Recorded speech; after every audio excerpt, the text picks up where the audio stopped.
let's start with Patriots training camp. As you both know, yesterday, day one of the Maye era for the Patriots. They held their first training camp practice of the year in Foxborough, and Maye and the team guys energized at the start of things. It's an exciting day, at least for me personally. I know it's exciting for the guys in the locker room as well to get back on the field and play real football. So he's really, really, really excited about being there on day one of camp. Really, really excited. It's an energy you haven't seen in a long time. There's no smacking and grunting. There's just a lot of excitement from Maye as he takes over. Wouldn't you be excited? You're taking over. You're the head coach of the team you played for. You are on a Super Bowl, like one Super Bowl winning team. I mean, he was on a really good team, but they only won one when he was there. And now you're taking over, and you're not even 40 years old? Come on, Wallach. I wouldn't know anything about that, Mike. Aren't you excited? Wouldn't you be excited if very jacked and pumped? You're Judon Maye. Okay, here we go. Allow me to be a little bit cynical here for a moment. And, I'd be excited, too. I'm excited for him. I think it's great. I wonder if some of that excitement was trying to counterbalance the reported lack of excitement from the people who actually attended the first day of camp yesterday. Because I heard this from none other than Paul Perillo of Patriots.com, who was on this station yesterday. He's saying, it was kind of dead down there. Like, it's obviously it's not the same. It hasn't been the same since Brady left. Definitely a different vibe now. Four-win Belichick team gone. Yeah. 4-win team. It's over not under 4.5. the same. Yeah. If you experience that throughout a 90-minute practice as a head coach, this is post-practice sound. I'm guessing that we're hearing from Yes, Gerard. that was post-practice. Oh, post-practice. You think maybe there's a little bit of I'm going to make up for the lack of energy that I sensed out there by creating some of my own here right now? Yeah, that's a good one. That's a fair point. If you're a fan, what would you, if you're looking at it, what would you be most excited about outside of the obvious? Hey, it's July in football. This is like, like Jim Harbaugh yesterday talking about it's like coming out of the womb. Did That's you hear right. that? Yes, I did. It's like being born. But that's Jim Harbaugh. Man. Oh, you remember that, huh? We all Jim remember Harbaugh. being born, don't we? But like, well, there's a certain actor that remembers being born. Terrence Howard remembers being in everything. the womb. Yeah, I bet you do. Well, no, we'll get to that later. You don't have right. Yeah, but okay, but other than that, if you're a Patriots fan, like what would just get you going about this season? Man. I mean, like, and I'm not saying nothing. You know what would get me going? What would be the one thing? One thing that would really get me going about this season is these rookies stepping in, starting, and playing well. That's Jalen Polk, great year. That would get me going. Drake Maye taking over as a starting quarterback. Okay, there it is. And actually there remaining upright. Okay, that so would get me going. That's really the only one. I mean, Pop Douglas, sure. But unless you're seeing some version of what this team is going to be for the next few years and getting excited about that, and we'll talk about the big moments from camp yesterday. One of them happened to be with Drake Maye. That's the only thing I think that could really get me excited right now. And I don't expect to see Drake Maye taking the field as a starting quarterback for some time. And that's why they need somebody in charge of just can we get a showmanship department? Can we get a sales department in Foxborough? So that's the right answer. It's Drake Maye. If I'm a fan, we got the third pick in the draft. You won one game at home last year. It was miserable. They I can't remember how many touchdowns they scored at home. It wasn't many. Less than 10. Okay. Yeah. And so now I get the third pick in the draft. It's a quarterback, Drake Maye. And what do the Patriots tell you?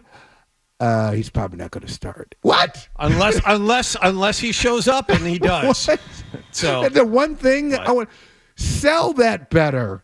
They have done a terrible job of just saying, "Hey, you never know. He's exciting. He's got a big arm. We like him." I understand not trying to put a lot of pressure on him, but they've gone the other way. The one thing fans are going to be excited about, they've kind of depressed that. Yeah, that they've thrown enough water on it to make you think Well, that he's you're got a not, long way to go. Yeah, you're not. Come on. Gerard Mayo's just trying to be honest. He's trying to be forthcoming, something the guy he replaced never did. So, again, opposite. He's excited. He's forthcoming. The other guy, never excited, never forthcoming about anything. Right? Except I don't think he's being honest about Drake May. What do you think? What is he being dishonest about? How is he lying? He's the best quarterback by far, and he's going to be the starting quarterback for the Patriots. He's their best option. Easy. We got 3.5 All hours. right, you got to build we'll up get to to that. this. Holy We'll get I'm to telling this. you, he's the best. He's All the right, best. we'll option. get to this. Now, despite all of this positivity from Gerard Mayo, not everybody is happy down at Patriots training camp. Matthew Judon, another story. He wants a new contract after seeing a lot of players around him get more money, but give him credit. He was out there practicing and added he doesn't want to trade either. It's tough, going into last year of the deal. You kind of look at everybody around the league and in the building, and you see them getting deals done and worked out. And it's tough to not be jealous or envious or something like that. But honestly, I got to focus on myself. I'm happy for those guys. And it's as much as everybody want to see, me stay around here for a long time. Do I want to be traded? Hell no. I love to stay here forever. That's not up to me. All right. There have been multiple stories around the league. Obviously, the situations are a little bit different. CeeDee Lamb, for example, the left tackle in San Francisco, they're all Trent Williams. They're holding out. They want more money. Matthew Judon wants more money. Everyone around him has gotten theirs. He hasn't gotten his, but give him credit. He's out there. He's practicing, says he doesn't want to trade, says he will continue to practice. He's being a good soldier about all of this. I like the approach. I just like saying someone who says the obvious. Like, hey, everybody else got a contract. I didn't get one, and Right. I'm a little jealous. Right. Yeah. I'm jealous. Not just in football. That's not just a good football approach. That's a good approach for any industry. Yeah, Because a lot of people think like that. Hey, wait a minute. Why'd he get that job? Let me say Why'd he what, get a raise? what people say in probably every workplace in America every day. And I'll be the one that actually says it out loud in front of people so that not only my bosses hear it, but everyone else hears it. Yeah, I should be making more money because that guy's making money. How come I'm not making money? So I respect his honesty here, but unfortunately for him, the reason he's not getting it is he missed like 13 games last year. 14 games. I think it was 14 games. He missed 14 games. The last 14. Yeah. Those critical final 14 those games. final 14 games. You know what? And Make or break. he missed, how about this, Hardy? He missed those 14 games, and they were the same without him. I mean, it's not like, we would have won 4 more games or 3 more games had Matthew Judon been on here. And he's going to be 32 next month. Wow. And it's just one of those things where he's on the – if he played wide receiver, he'd probably have a new contract. But he's a part of a unit that is the strength of the team, if you want to look at it that way. Good with or without him. Yeah, I mean, that's a major problem. If they don't have Matthew Judon, if he plays this year or doesn't play this year, whatever your projection is for the Patriots – it's the same. Hey, how many games do you think they'll win with Matthew Judon? Okay. How many games will they win without him? The number's not changing, right? It's not the type of position that is, for this team anyway, is not going to result in a huge difference win or loss wise. I mean, what would you put the total at? Half a win, maybe? Yeah, it might be the difference in one game this season. Yeah. He might pressure the quarterback, force an interception, get one key sack, and that might turn the tide. Seal Which is not One to say game. he's not the best player on the defense or the defense is the strength of this team. He is, and it is. But I don't think there's not. You think he's the best player on the defense? I'm not convinced of that. I'm not. I mean, Nope.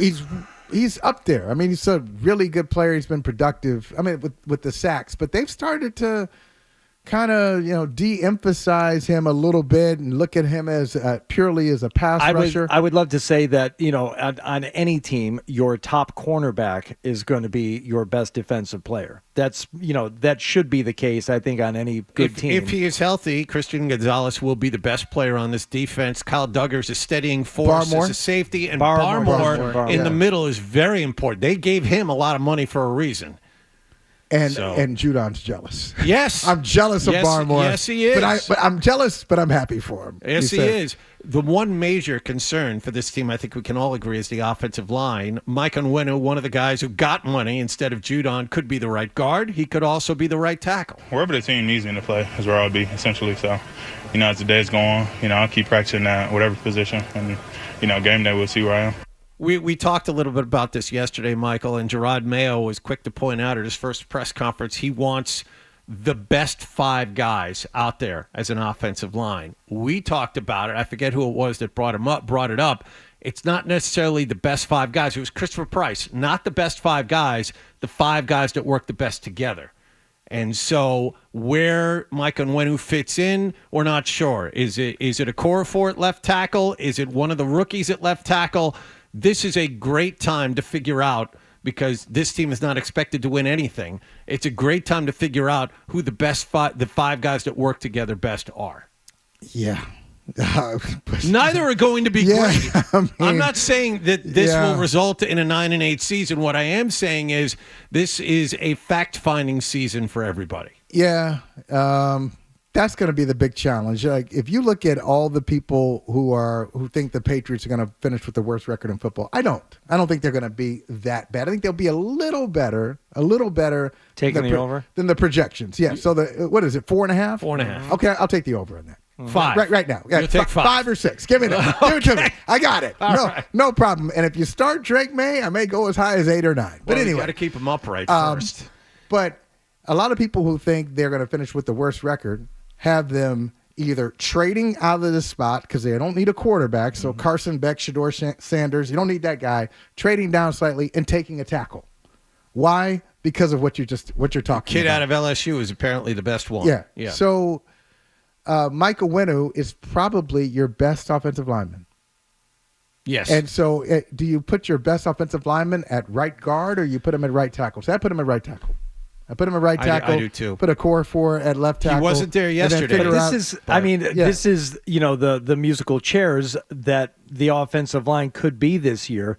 He might be your best player, at that position. But if other guys can't move accordingly and they can't play those other positions, I think it's a real possibility that you take the guy who's best suited for a position, and you're going to have to move him because in moving him, you put somebody else over there who might suck over on the left side, but he's a little bit better. And even though he's not as good on the left as he is on the right, then that's what Mayo's talking about. He's not talking about the finding the perfect person for each slot. He's like, no, we're going to get the 5 best guys out there, and we're going to keep shuffling them around until we get the best combination. And it's probably going to mean that somebody is playing out of the spot where they're best suited, right. But that's what you got to do. Well, let's shuffle early and figure it out, right? Yeah, you got 6 weeks to get it together here. So speaking of quarterbacks, Jacoby Brissett got the starters reps in team drills. Drake Maye came right after him, and what you were talking about earlier, Hardy, Maye had the throw of the practice, finding wide receiver Jalen Reagor down the right sideline over the defense. Reagor made a great one-handed catch. Practice number 2 today at 11 a.m. in Foxborough and open to the public. All right.